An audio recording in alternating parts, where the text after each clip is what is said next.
Podcast Zero é feito por estudantes de arquitetura e publicado no endereço arquipelago.in, onde tu pode encontrar links relacionados com o episódio, enviar comentários e fazer sugestões.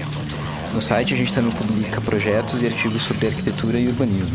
O programa está disponível no SoundCloud e na iTunes Store, e o download também pode ser feito no site. Hoje a gente continua a conversa sobre alguns arquitetos que foram premiados pelo Pritzker, falando de Philip Johnson, o primeiro premiado lá em 1979, e o mais recente laureado agora em 2015, Frei Otto, que a gente acabou pronunciando o nome errado o tempo todo. E para isso participam Delano Brum. O ponto é que é muito mais pensado na obra do que nas pessoas que vão usar ela. Diego Menuzzi. E você vê os arquitetos fazendo sequências de produção das ideias próprias. E Wagner Burin. Ele não fazia arquitetura por arquitetura e nem engenharia só por engenharia. Eu sou Maicon Garcia e esse é o episódio 4 do Zero Podcast.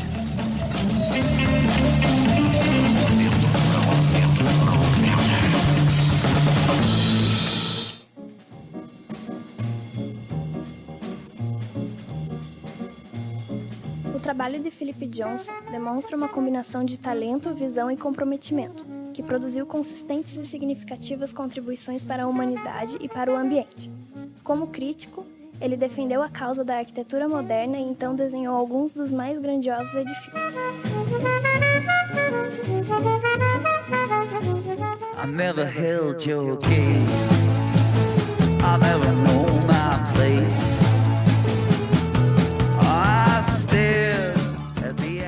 Bom, então o que eu selecionei aqui foi o Philip Johnson. Vou falar um pouquinho mais da vida dele, um pouquinho mais do que vocês falaram de vocês, porque o cara tem uma bagagem um pouquinho maior aí. Ele nasceu em 1906, ele é americano. Ele foi formado em Ohio, fez mestrado de História da Arquitetura e tal, e ele foi diretor do Museu da Arte Moderna em Nova York. Isso depois foi importante porque houve vários eventos e convenções, e não sei nem do que dá para chamar lá, que surgiu alguns estilos e ideias da arquitetura, surgiu dessas convenções e semanas que teve aí. Mas antes dele ser arquiteto, ele teve uma época depois da Primeira Guerra Mundial que ele virou partidário ao nazismo. E ele fez várias alegações antissemitas e tal, e ele mesmo reconhece isso. Ele fala, eu separei uma frase dele aqui para falar, que ele diz assim: "Eu não tenho desculpa para tal estupidez inacreditável. Eu não sei como vou expiar a minha culpa." Então ele teve todo esse envolvimento com a guerra e tal, do lado negro da força aí, e depois disso, em 1929, ele virou jornalista. Ele cobriu matérias sobre guerra e tal, foi um bom tempo. Depois disso ainda ele entrou no exército americano, e somente aos 36 anos que ele fez o primeiro projeto dele. Ele foi também ele foi amigo do Le Corbusier e do Mies van der Rohe. Inclusive ele fez algumas obras junto com o Mies van der Rohe e tal. E ele foi o responsável, um dos pelo menos, a criar o International Style, que foi o modernismo. Ele teve basicamente duas vertentes ali, que foi o organicismo, que é com o Frank Lloyd Wright, e por aí vai, e o funcionalismo, né? E esse International Style tem tudo a ver com esse funcionalismo, que ele é a forma de projetar, é a forma funcionalista, industrial, econômica e acessível. Que, por exemplo, um exemplo do que é empregado nesse estilo aí é a exclusão dos ornamentos e tal. Então, é basicamente o que a gente conhece pelo modernismo, né? Foi a mudança de aparência que teve aí. Como ele projetava bem nessa época, ele foi um dos pais aí do modernismo e tal, e toda essa mudança que teve. Mas isso mais esteticamente ou junto com a questão do urbanismo? Mais estético. Ele tem grandes obras modernistas mesmo, sabe? Eu não vi muita coisa sobre o urbanismo dele ali. Mas ele firmou o que o modernismo prega, sabe? Sim. Foi essa mudança. Mas em termos construtivos mesmo, construtivos, né? Exato. Sim. Construtivos e estéticos, né? Sim. Que a mudança dos materiais e tal. Só que uma coisa que é bacana nele também que ele, apesar disso tudo, ele projetou muitos estilos diferentes. Eu selecionei aqui 3 obras principais dele para falar, e essas 3 obras foram feitas na mesma década e uma não tem nada a ver com a outra. Cara, tu vai falar daquela Crystal Cathedral ali? Eu tenho aqui também. Tem? Também Cara, é uma. que foda isso. Não conhecia. Então 4, porque eu vou incluir essa aí agora também. Mas eu falei que foi 3 na mesma década, essa aí, a primeira que eu vou falar, que foi a principal obra dele, que ele construiu em 1949, que é a Glass House, né? A Casa de Vidro. Que é a obra mais famosa dele ali, que é uma casa com um intenso uso de vidro e aço, né? E o bacana dela é o aproveitamento natural que tem em volta dela. Que se vocês puderem procurar aí, a gente vai postar a foto depois também. É uma casa que interage muito com o entorno dela, com toda a natureza em volta e tal. E esse estilo de construção assim também tem tudo a ver com a época dessa arquitetura aí, que depois foi usada em várias outras obras e tal. Tem até ela é parecida tem várias relações ali com as obras do Mies van der Rohe, e você nota isso já de cara. É a mesma escola, na verdade. Exatamente. E aí as outras 3 obras que eu falei que foram feitas na mesma década, foi o edifício da AT&T, que é o edifício pós-modernista. A AT&T, para quem não sabe, é uma empresa de telecomunicação lá dos Estados Unidos, que ele tem aquela cara daquela escola de Chicago, né? Que é aqueles grandes arranha-céus que existiam nos Estados Unidos e tal. Ele foi construído em 1984, então foi no meio da década de 80 aí. Se vocês puderem pesquisar aí. Vou pesquisar. E me recordo vagamente aqui que a gente poderia falar muito mais sobre ele se a gente estivesse prestando atenção na aula do Salvador. Exatamente. Ilustríssimo professor de teoria da arquitetura. Ele falou sobre essa obra, né? Falou bastante sobre essa obra.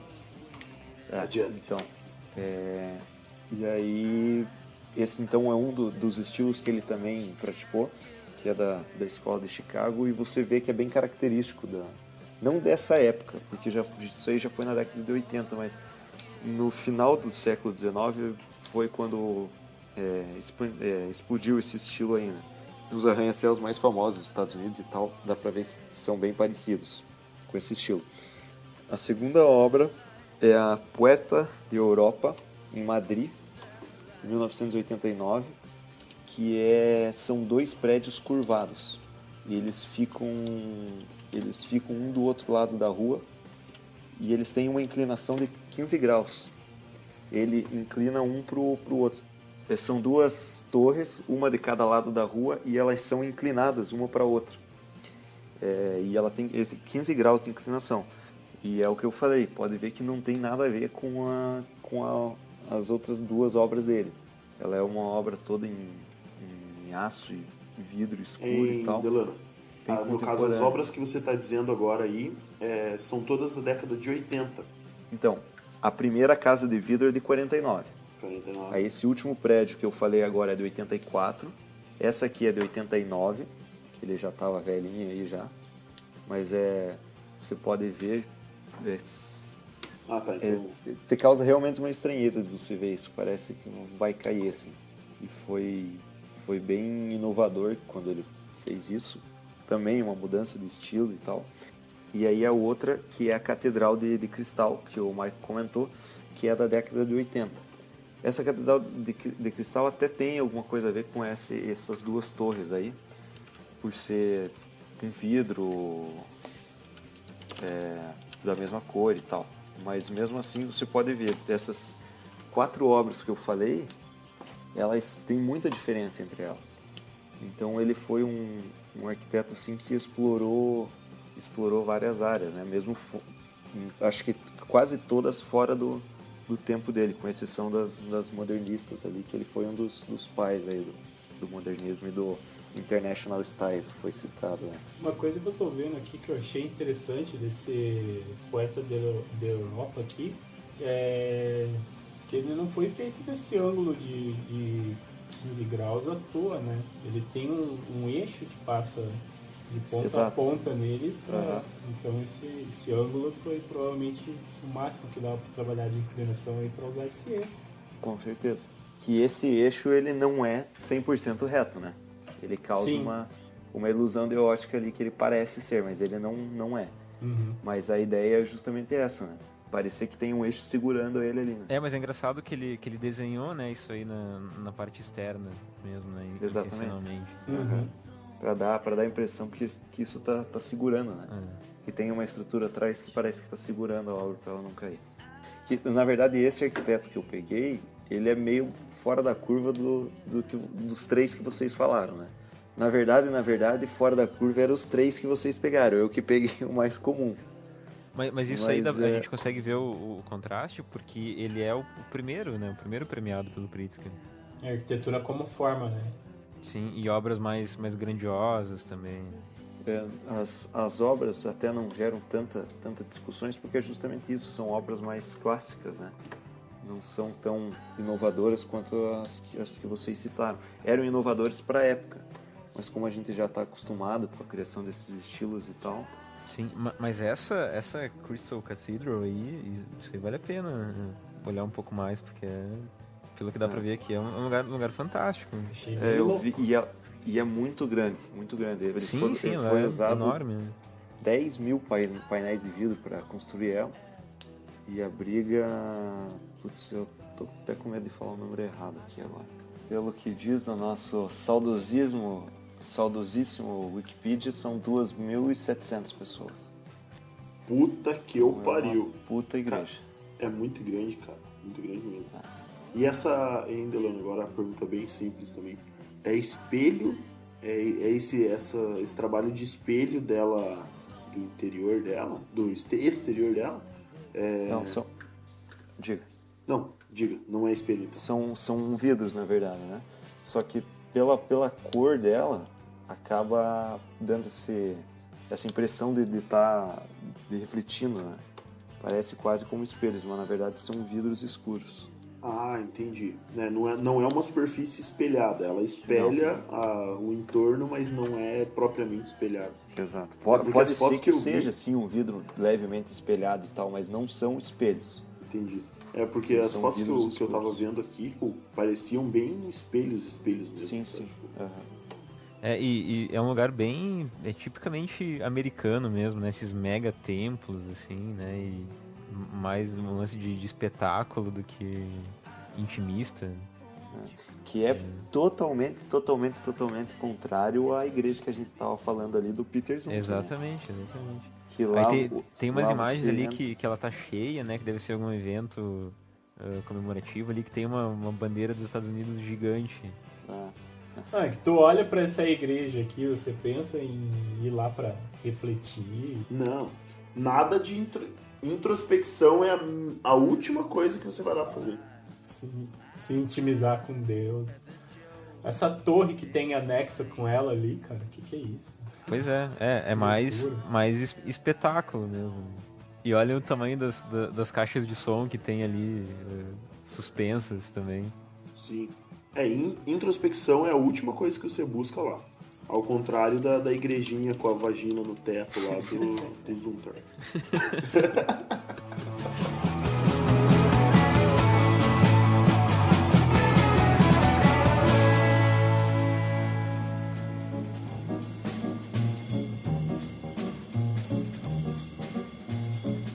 Durante sua vida, Frei Otto produziu construções imaginativas, inovadoras e sem precedentes.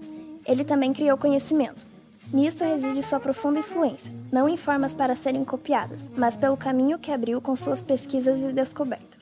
Suas contribuições para o campo da arquitetura não são apenas hábeis e talentosas, são também generosas.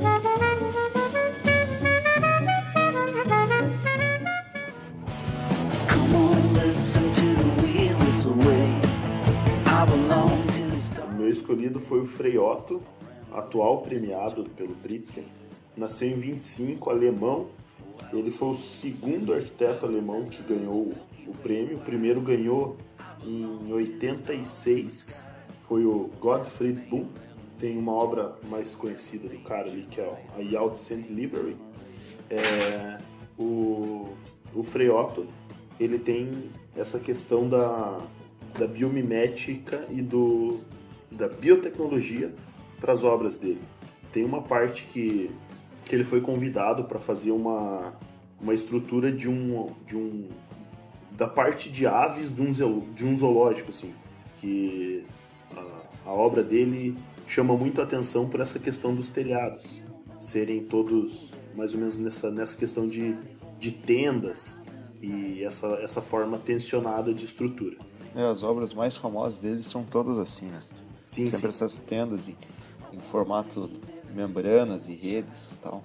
Então, ele começou com essa utilização de tendas, como eu disse, ele meio que iniciou essa técnica e começou a se usar, tipo, materiais mais leves para cobrir maiores vãos e a utilização de cabos, de tensão, enfim. E começou bem visivelmente com o pavilhão 67, não, pavilhão 67 não. Na Expo 67, o pavilhão alemão. Já dá para ver bem visível ali essa questão das tendas. Eu particularmente não acho tanta beleza arquitetônica nisso, né? Tipo, esse trabalho de forma não acho tão bacana assim. Eu já acho curioso ele trabalhar de uma forma arquitetônica, sendo que é algo desmontável, né? Muitas tendas dessa e tal, depois é desmontada. Isso é curioso já. Mas assim, ele começa esse trabalho, até tem uma entrevista dele, que eu vou mencionar algumas partes, para a revista AU, do primeiro simpósio brasileiro de tensoestruturas.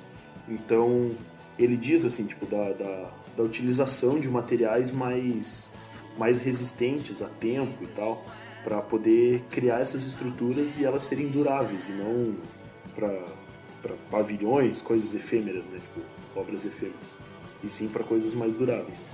Aí outra obra, a mais conhecida dele talvez, é o Estádio Olímpico na verdade, o Estádio Olímpico não, né, toda a cobertura, tanto do estádio quanto do restante da vila e do complexo olímpico de Munique das Olimpíadas de 72. Que é a grande obra dele, né? Isso ainda funciona, tá ativo. Tá ativo. A parte que não é o estádio ali é utilizado para shows e eventos, a parte de fora do estádio. E o estádio em si continua funcionando também. Apesar de existir outros mais modernos e maiores lá. É que acaba se tornando referência também, né? Sim. Por mais que tenha coisas mais modernas agora, o cara consegue deixar como referência a obra dele também. Cara, mas se me falassem que ele tinha feito isso ano passado, eu acreditaria. Porque parece que não é velho, parece que é atual, sabe? Sim, não ficou datado, né? Isso é legal.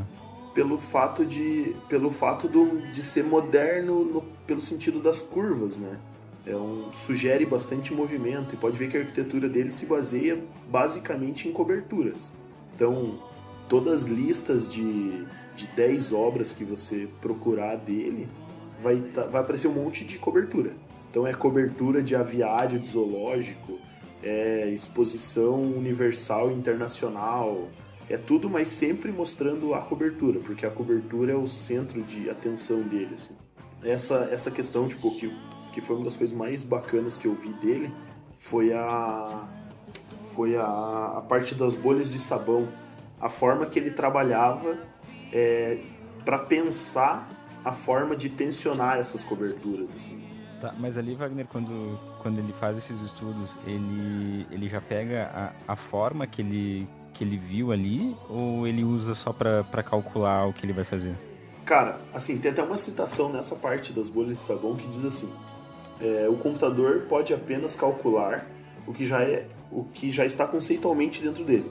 Nos computadores encontra apenas o que você busca. No entanto, com experimentação livre, você pode encontrar o que não foi buscado. Então, ele usava como meio de inspiração para ver as formas, e a partir das formas que ele conseguia adquirir nos experimentos com as bolhas de sabão, ele já conseguia também transformar isso em cálculo para poder construir mesmo. Isso é muito foda. Sim, mas ele desenhava em cima do que ele observava. Sim, isso? sim. Não, e você vê o vídeo aqui, é incrível mesmo os formatos. Sim, cara, o cara consegue criar, ele consegue formar um círculo vazado numa bolha de sabão, cara. Quem puder, veja esse vídeo aí que vale a pena. É rapidinho, 1 minuto e meio. E tudo só com arame, e a forma que ele vai tensionando a membrana é interessantíssimo, assim. A parceria do Gunter Benich, que foi o cara que trabalhou junto com ele nessa questão bem da estrutura de cobertura do estádio e desse centro olímpico. Essa estrutura que se estende por todo o ambiente, criando esse movimento, né, essa unidade e dinamicidade de todo o espaço. Então é todo muito parecido, só que na verdade todo bem diferente, porque as alturas, os pontos de tensão são diferentes a cada tenda, a cada estrutura. Então esse igual diferente é um ponto bacana. A questão do sistema estrutural hierárquico ali todo em aço, os cabos tensionados, apoiados, os cabos menores da membrana se apoiam sempre nos maiores, e os maiores vão para esses mastros que suportam e transferem a carga e até o chão. A cratera onde foi construída o estádio em si, que é onde está o campo e tem a parte de corridas ali, enfim. Isso é bacana de comentar, só de interrompendo aí, Wagner, que esse estádio ali que o Wagner está citando, ele foi feito numa cratera de uma bomba da Segunda Guerra Mundial, né? Você falou o que eu tava... Eu fiz a introdução para dar esse plot twist. Pô, mas é que você continuou falando da cratera, pá. Então, eu estou pensando aqui, que cratera é essa? Dos dinossauros, né? Cratera do bombardeio da Segunda Guerra. Então essa inspiração da natureza dele, da parte de... E ele também tinha uma coisa de... Como eu posso explicar? De link com outras profissões, assim. Então ele não fazia arquitetura por arquitetura e nem engenharia só por engenharia. Então ele gostava de reunir biólogo, filósofo, quem mais estivesse aberto à discussão, tanto para espaço, e eu acho que foi mais isso, assim, que transformou ele em merecedor do prêmio, assim, sabe, tipo,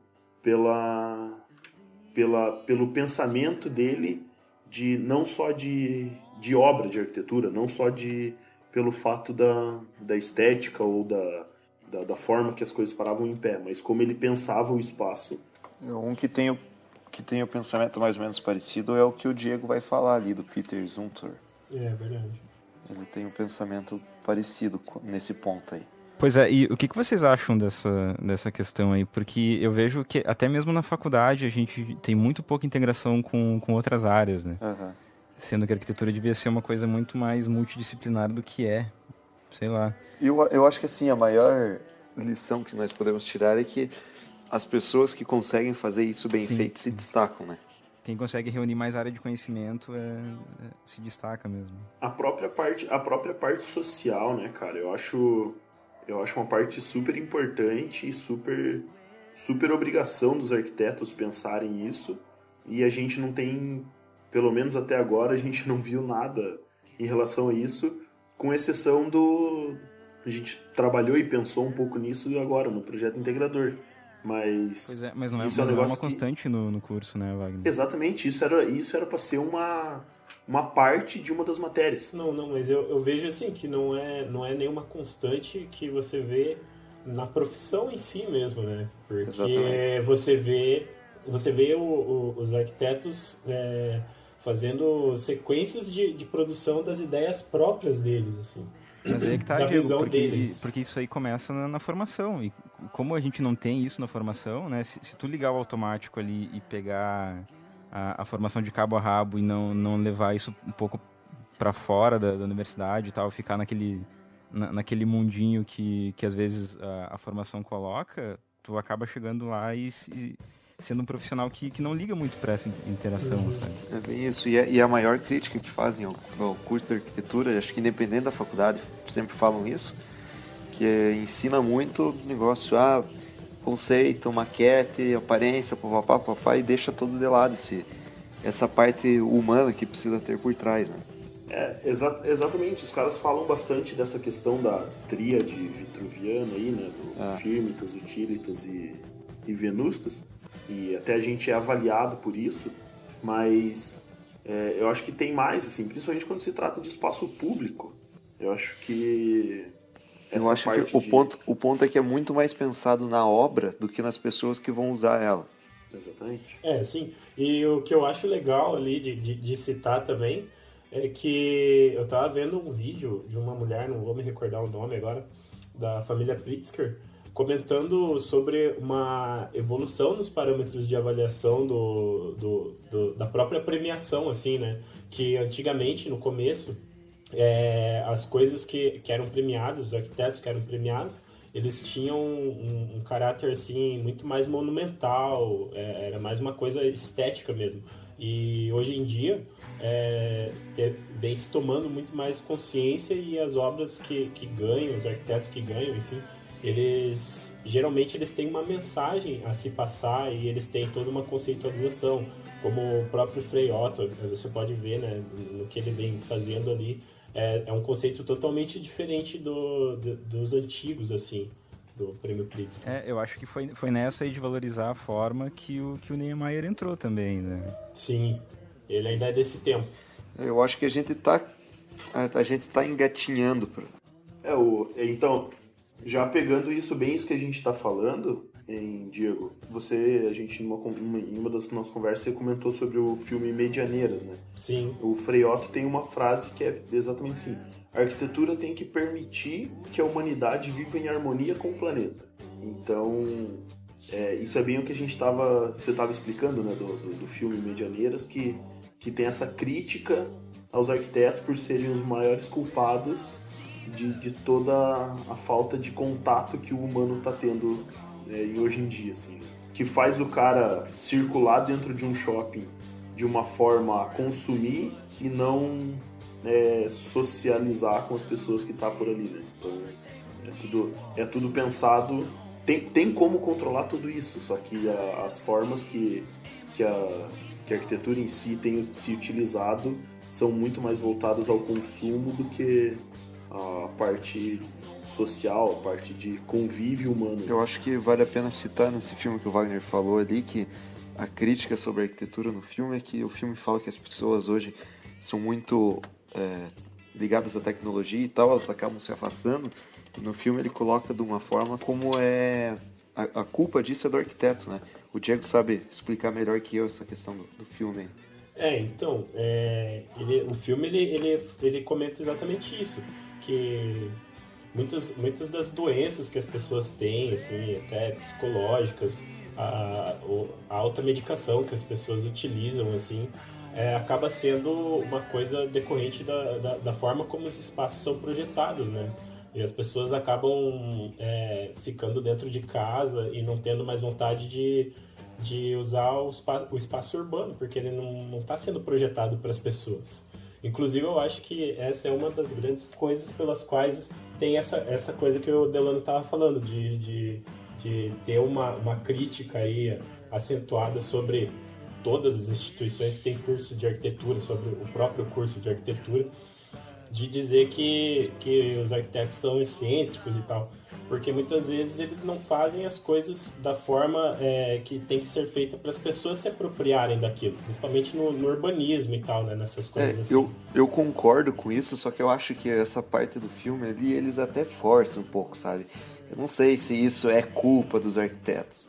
Eu acho que o mundo mudou e isso é consequência, sabe? Claro que tem também tudo isso que você falou, que isso acontece, da crítica nas universidades e tal. Mas eu também não sei se essa questão do filme chega a ser culpa dos arquitetos, entende? Mas ainda eu acho que tem, sim, porque, cara, a gente tem um papel muito grande dentro da sociedade, dentro de como as coisas se desenrolam na sociedade. Quer ver um exemplo? A grande crítica que fazem, que antigamente não era assim. Se pegar o tempo dos nossos pais, dos nossos avós, eles falam que era diferente, que eles interagiam muito mais e tal. E que arquitetura que eles tinham para isso? Tudo bem, hoje tem a arquitetura das cidades que sufoca e tal, mas eu vejo até, assim, parece um exemplo besta, mas nem sei se vale ser colocado, mas cidades que não foi mudado a arquitetura, entendeu? Sim, mas é que tem um lance também do crescimento da cidade, né? Porque quando a cidade era menor, tu conseguia ir pra praça, por exemplo.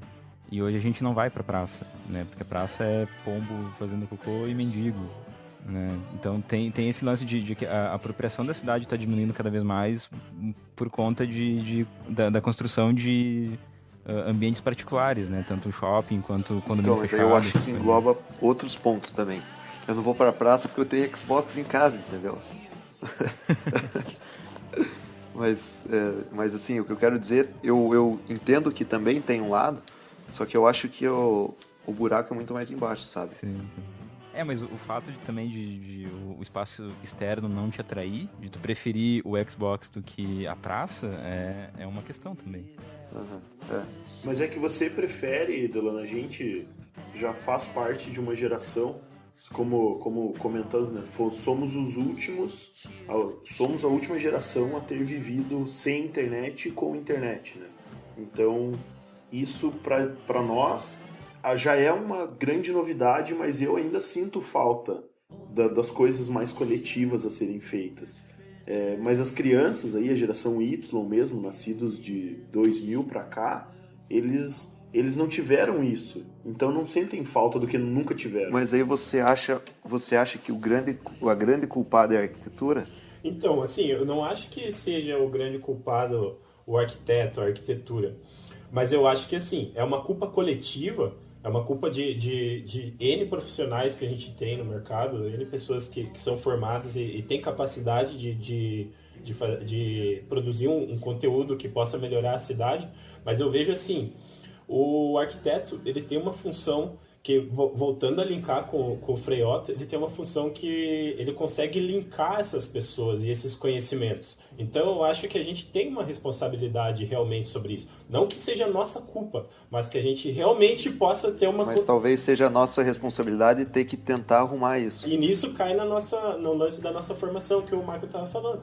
Que se você não se educa desde o ambiente acadêmico a saber que tem muita gente envolvida para fazer uma coisa funcionar, que a filosofia é importante, que talvez você possa conversar com um profissional da medicina para construir um lugar com várias pessoas, assim, sabe? Você não pode fazer a gestão de um projeto para um ambiente público só com o teu conhecimento. Eu acho que a gente realmente é responsável por isso. E eu acho que tem a questão também da culpa por ação e a culpa por omissão, né? Eu acho que muitas vezes o papel que a gente tem, que a gente não atua, acaba sendo por omissão, porque quem usa a força da arquitetura, digamos assim, para uma coisa mais utilitária, ela não visa o bem-estar, né? Ela visa a venda, né?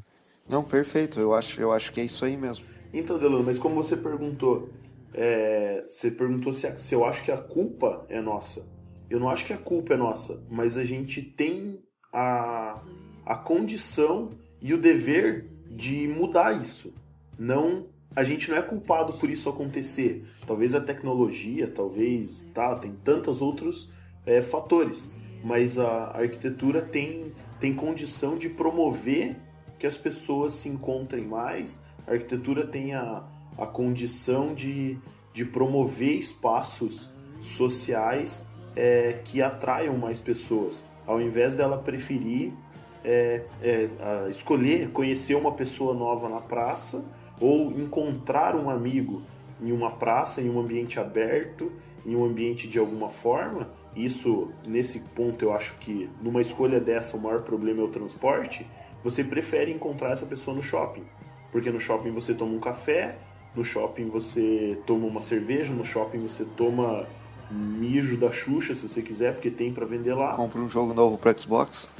Compra um jogo novo pro teu Xbox e você deixa o teu carro no estacionamento, pega o elevador pra chegar, sabe? É tudo mais fácil. E pra fazer isso numa praça, a gente tem que, sei lá, estacionar no inferno e andar até não sei na onde para depois encontrar, para ter que ficar, tem que levar uma sacola de moeda no bolso para dar uma para cada mendigo que pede. Você tem então, tipo, tem essa parte social, política, então, que também atrapalha. Você é obrigado a comprar um trampinho de um cara no Largo da Ordem. Tem que levar um isqueiro no bolso pra galerinha. Mas isso eu vou dizer pra vocês, eu vivi hoje. Eu acabei de viver isso hoje aqui. Eu tô em Caxias do Sul, aqui no Rio Grande do Sul, que é uma cidade média, digamos assim. E o contraste que eu tenho, que eu sinto, assim, quando eu venho pra cá, por morar em Curitiba agora... Curitiba tem muito parque, assim, né? A questão das praças talvez seja subutilizada, mas os parques realmente eu acho que se destacam em Curitiba. Com certeza. E aqui eu marquei para encontrar com uma amiga e a gente nem cogitou ir para um lugar aberto, sabe? A primeira opção foi shopping. E é justamente isso, a gente sentou, conversou, tinha um café, tinha um banheiro limpo, sabe? E a gente não tem opção externa aqui. Não é culpa da arquitetura segurança, não é culpa da arquitetura as pessoas quererem andar menos, não é culpa da arquitetura nada disso. Só que é culpa da arquitetura não ter um transporte, não ter uma cidade pensada para um transporte mais fácil, um transporte mais humano. Exatamente, principalmente humano, que seria talvez o a pé ou a bicicleta, que fariam as pessoas encostar num banco de praça com a sua bicicleta encostada no banco e bater um papo ali mesmo. As pessoas preferem não, são praticamente desobrigadas a ter um carro e se locomover pela cidade com esse carro, e tudo é mais fácil onde é mais caro. Então é no shopping, que daí você tá lá, você já compra, você já faz outra perfeito. coisa. Esse problema da humanidade nós já resolvemos. Pode vir o próximo. já solucionamos o mundo, agora é só colocar em prática. Ouçam-nos mundo. Não, uma coisa que eu lembrei quando eu tava lendo ali sobre o Frei Otto, num site desses aí de arquitetura, uma das colunistas que tava escrevendo, ela disse que ela teve uma palestra com o Frei Otto, sei lá, 10, 15 anos atrás, e que ela lembra que a última frase que ele falou na entrevista ou na palestra foi porque eles estavam discutindo o sistema estrutural e tal, ainda nessa visão de que ele era um expert nessa parte de cálculo estrutural, essas coisas. E aí no final ele disse assim, esqueçam tudo isso e vão e projetem pro seu povo, sabe? E ela falou que isso aí marcou a carreira dela também, sabe? E que na verdade essas questões aí estruturais e estética e blá blá blá, isso aí no final não importa, né? O que importa é a gente ajudar a nossa própria gente. Bacana. Tem mais uma parte de uma entrevista que eu peguei aqui, bem bacana por causa disso. É ele dizendo assim: minha intenção arquitetônica sempre foi criar novos tipos de edifício para ajudar as pessoas pobres, especialmente as atingidas por desastres naturais ou catástrofes. Vou usar qualquer tempo que me resta para continuar a fazer o que eu faço, ajudar a humanidade. Vocês têm aqui um homem feliz. Essa foi a frase que ele disse quando avisaram ele que ele seria o premiado do Pritzker desse ano. Então, palmas para ele. Palminhas. Uma salva e meio de palmas para ele. Então assim, tipo, bacana, né? É isso que eu tava falando da visão do Pritzker. Isso já não é mais arquitetura por arquitetura. Não, o prêmio não é dado por uma obra, não é, bacana, você fez um troço genial, lindo, maravilhoso, toma aqui um prêmio. Então é por uma vida, é por uma filosofia, é por um pensamento, é por um padrão que nesse caso o Frei Otto ganhou, né? Mas com isso do Pritzker e tal, a gente pode ver que os arquitetos famosos, os últimos arquitetos famosos aí, os de agora e tal, a gente já consegue ver que a gente está engatinhando para talvez uma mudança disso aí, né? O próprio Pritzker já ser analisado e premiado de uma forma diferente e tal, a gente já vê que talvez tenha um rumo que futuramente isso pode mudar. Mas mesmo assim isso é bem recente ainda, né? Porque se tu pegar ali, por exemplo, a Zaha Hadid foi em 2004 ainda. Claro. Não, se você pegar 15 anos atrás, nem se falavam nisso, né? A gente tá vendo surgir isso aí. Então, mais uma salva de palmas para o Pritzker agora.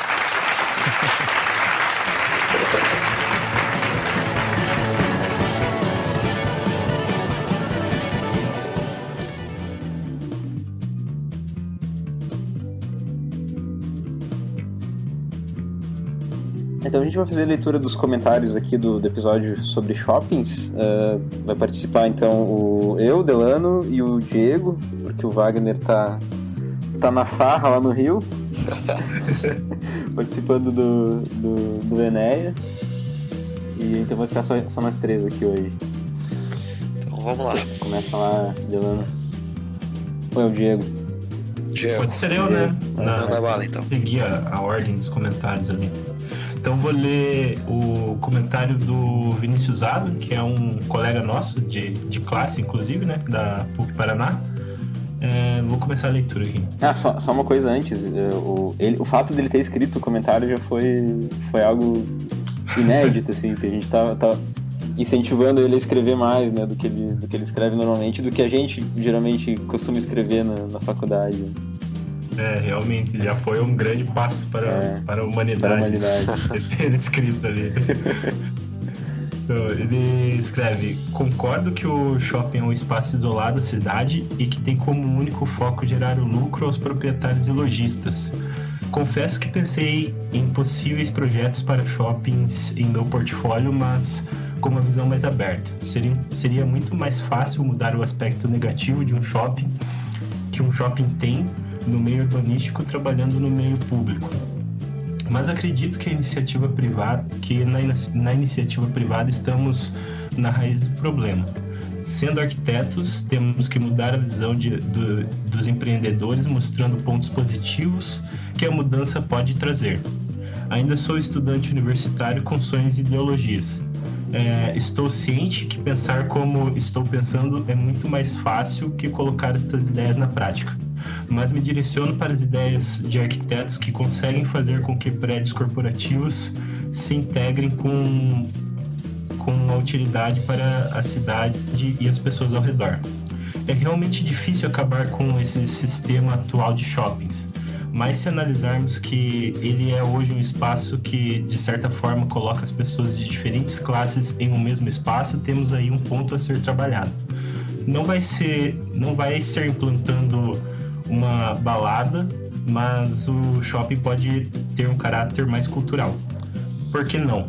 Isso depende do cliente, sim, mas é obrigação do arquiteto, um bom arquiteto, incentivar um modelo que pode se tornar destaque, o que eles querem, e através disso fazer o cara sair do shopping com muito mais que um lindo Nike no pé.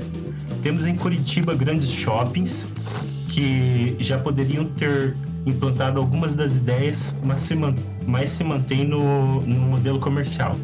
Meu conselho: agarrem a oportunidade de projetar, mas com outros olhos, pois é só sendo ativo que podemos mudar sistemas. Se eu não projeto, alguém vai projetar de maneira mais comercial possível, e aí é que está o problema. Então esse é o comentário do Vinícius. O que vocês têm a dizer? Aquilo que a gente falou no programa, né? Que às vezes a gente está de mãos atadas e não tem muito o que fazer. Mas eu achei interessante ele falar ali que é bom a gente tentar mudar, nem que seja um pouco, porque se não formos nós que fizermos isso, vai vir outra pessoa que vai projetar de forma comercial e não vai fazer nada para mudar, né? E foi legal que ele falou também de que ele é estudante ainda, tem os sonhos e tal, né? Que a gente quer mudar o mundo ainda quando tá na faculdade. Mas é importante a gente se espelhar nos caras que estão aí na ativa agora, né? Que já são arquitetos consolidados e que estão fazendo um trabalho bom, né? Pois é, aquela coisa que a gente às vezes conversa nos corredores, né? Parece que quando a gente entra lá, a gente começa a ser oprimido nessa questão, assim, de ser sonhador. Porque, tipo, até onde eu sei, você não tem experiência, mas você ter uma mente fresca, você ter tá naquele calor da batalha, assim, tipo, não, eu posso mudar o mundo, isso não é ruim, cara, mas não é a forma como muitos professores veem, né, essa questão de você ter ideologias, tipo, meio pra frentex, assim, sempre siga a velha escola, não sei o que, pega os mestres, faça igual, porque daí você não corre o risco de fazer cagada. Eles já tentam cortar as asas, assim, já no início, né, meio querendo avisar também, né, lá fora não é assim. Mas é por isso que continua, né? Também. Então tá, Delano, lê o segundo comentário. Vamos lá, eu vou ler o comentário da Bruna Ribas. Ela escreveu vários pontos aqui, então acho que vou lendo por parágrafo e a gente vai comentando aqui. Olá, sou Bruna Ribas, estudante de arquitetura da Universidade UNA-BH e moro na cidade de Belo Horizonte. Bom, primeiramente gostaria de parabenizar a iniciativa de fazer o programa, que particularmente achei genial. Genial é bom, hein? É bom. E também pelo tema. E dizer que esse assunto abordado, shopping centers, é muito importante arquitetônica e urbanisticamente falando, pois é um edifício de grande porte comumente implantado em regiões adensadas e recebe um tratamento interno extremamente preocupado com o conforto das pessoas, que está diretamente ligado com o tempo de permanência nelas, que é o maior interesse. Entretanto, conforme discutido, esses tratamentos causam segregação, o que exclui a ideia de espaço privado público, como eu costumo chamar, por haver um direcionamento ao público específico, até mesmo na escolha dos materiais e cuidado com os ambientes. Aqui em Belo Horizonte existem diversos tipos de shopping estrategicamente espalhados pela cidade. Neles fica nítido esse direcionamento para os públicos de classes altas e de classes baixas e médias. A primeira coisa que gera minha crítica para essas propriedades é exatamente a dimensão que ele suporta o fluxo de pessoas e veículos que ela atrai. A região deveria prever sua construção e estar preparada para suportar um complexo arquitetônico desse porte, mas nem sempre acontece, e muito menos se preocupa com reparos que podem e deveriam ser feitos. Outro fator que me preocupa, que até foi comentado por vocês, é que pessoas têm frequentado esses espaços, pois se sentem inseguras nas ruas e nenhuma medida por parte do governo é tomada. A impressão que eu tenho é que vamos continuar submersos nessa dependência de investimentos privados para ter direitos mínimos. Então, comentando essa parte aí, aquela discussão que a gente falou bastante da segregação, né? Que é o que acontece e não adianta, não é só em shopping que isso acontece, né? Discriminação e tudo mais. E é interessante ela falar também da preparação que a região deveria ter para comportar o shopping, né? Que isso realmente a gente vê vários shoppings com problema nisso, com acesso, lugar para estacionamento e tudo mais. A gente tem um caso peculiar aqui em Curitiba também, né, que foi a polêmica ali do Pátio Batel, né, que quando inaugurou não tinha vazão suficiente pro tráfego ali, e que na verdade agora eles estão no caminho inverso, né, que eles estão abrindo ruas ali, diminuindo calçados para atrair mais carros, né. Até tem um vídeo publicado lá no Arquipélago, se a pessoa quiser dar uma olhada, fala um pouco da história do shopping. O que eu acho curioso ali é que nem ela comenta que as pessoas se sentem inseguras nas ruas e nenhuma medida por parte do governo tomada. Mas eu acho que é justamente como naquele caso, né, do Parque Gom, que a gente até foi lá e documentou e tudo. Que, na verdade, o governo ele toma as medidas, mas é em detrimento ao favorecimento da especulação imobiliária, que muitas vezes está ligado ao próprio shopping. Então, ele faz, mas o que ele faz e o que ele alega que é o que ele pode fazer em prol da segurança das pessoas é justamente o shopping, ao invés de retrabalhar a cidade da forma certa, né? Mas eu acho que o ponto que ela quis citar ali por exemplo, a falta de segurança nas ruas, né? Que o governo não dá o devido valor, assim como outras áreas no Brasil é assim mesmo, né? Acho que esse é o ponto que ela quis falar, que como a gente não se sente seguro nas ruas, a gente acaba indo pro shopping, que é o lugar mais seguro que tem para fazer compra, né? Outro ponto que ela falou ali foi de ser explícito a colocação estratégica assim, dos shoppings de classes mais altas e classes mais baixas, né?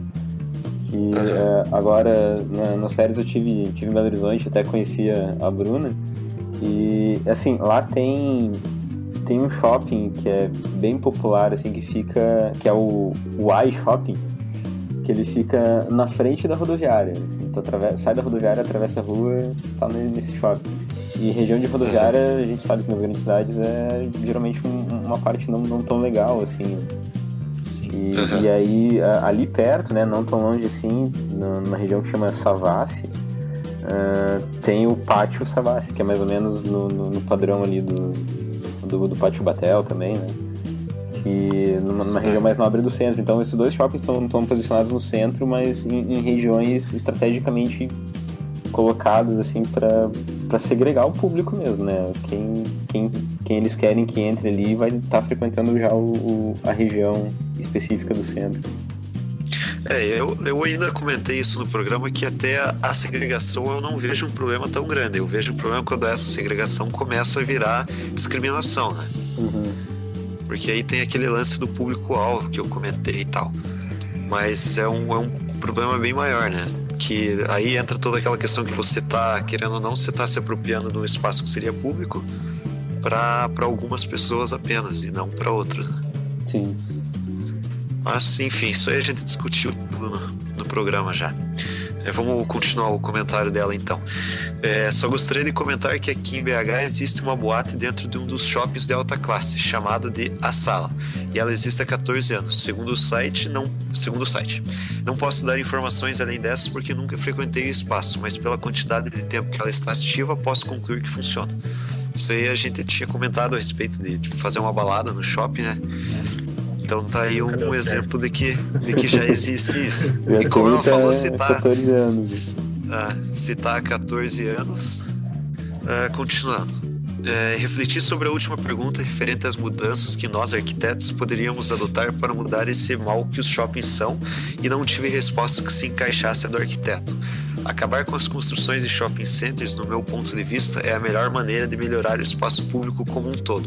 Deveríamos pensar em outras saídas e ter ideias de novos espaços, mesmo sendo destinados ao mercado. De um modo geral, mais espaço que integrem a sociedade. É isso, obrigada, abraços. Obrigado, Bruna, e só um recado para Bruna: compre uma mesa, Bruna. Mesas são importantes. Assunto paralelo aí. Mas assim, aquilo que ela fala, né, de pensar em outras saídas, mesmo que sendo destinadas ao mercado, né? No final das contas, a gente vai acabar tendo que adaptar, né? A questão do consumo e a questão de quem são os patrões que têm a grana para construir esses aparelhos gigantescos, né? Que na verdade a gente tem que meio que tentar subverter isso para fazer uma coisa boa. Tem que achar meio que um meio termo. Que é mais ou menos o que fala ali o terceiro comentário aqui do Gabriel. Ele dá o exemplo ali, então. O Copan e o Conjunto Nacional, em São Paulo, costumam ser apontados como exemplos positivos de empreendimentos privados, que nos anos 50 promoveram integração interessante entre suas galerias comerciais, seus blocos habitacionais e o espaço da cidade. Não por acaso são hoje alguns dos mais cobiçados endereços residenciais no centro da cidade. Sem dúvida, há aí uma inteligência projetual sem a qual esse efeito não teria sido possível, bem como o interesse do empreendedor em se beneficiar desse conjunto de elementos. Então, mais ou menos o que a gente falou, né? Que é interessante, mas no final das contas isso acaba atraindo mais consumo, né? Então é uma forma inteligente de fazer a coisa bem feita e que acaba gerando mais lucro ainda, né? Isso. Continuando ali, contudo, e por mais que me interesse uma cidade com mais Copans e conjuntos nacionais, ou mais galerias Nova Barão, é preciso ter clareza do quanto tal discurso de urbanidade e integração com a cidade presente em tais empreendimentos se adequava ao condicionamento ideológico daquele período, bastante distinto dos atuais. Nesse sentido, e por mais que seja a inteligência projetual envolvida, não se trata de um problema de agência projetual, mas das necessidades do capitalismo urbano contemporâneo. A presença do shopping center na cidade brasileira, me parece, tem muito mais importância nos bairros mais pobres do que nos mais ricos. Eles cumprem de fato o papel de equipamento público, de lazer e cultura que falta em tais bairros. Diferente do shopping center norte-americano, suburbanizado, associado a grandes rodovias, etc., como eram os primeiros brasileiros, o shopping center popular na metrópole paulistana está associado a estações de metrô, de trem, de ônibus, etc., e bastante integrado com o tecido urbano, ainda que seja simulacro do espaço público. Acaba oferecendo uma macroacessibilidade para um equipamento de lazer e cultura que simplesmente não possui concorrente público. Enquanto este modelo de cidade for incentivado, estes shopping centers acabarão cumprindo esse papel, e com isso acabarão com o comércio local, etc.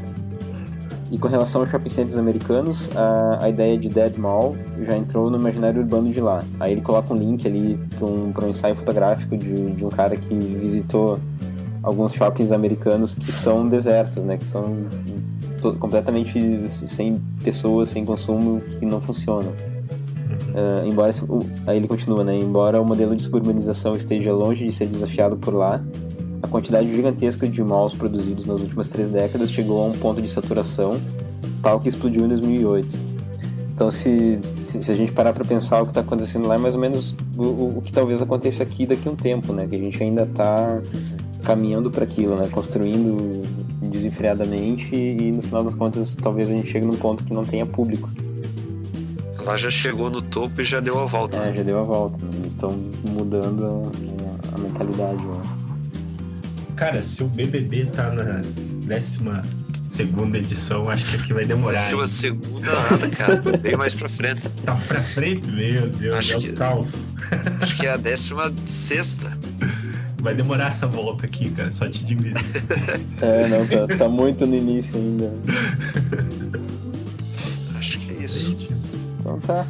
Só deixar o recado pra, se você escutou até o final aqui, comenta também, deixa teu comentário falando o que você achou do programa, divulga, principalmente no começo pra dar uma força.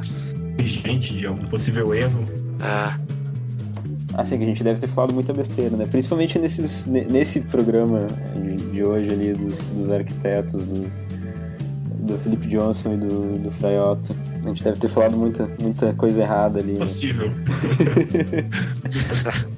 Então tá, galera. Até o próximo programa.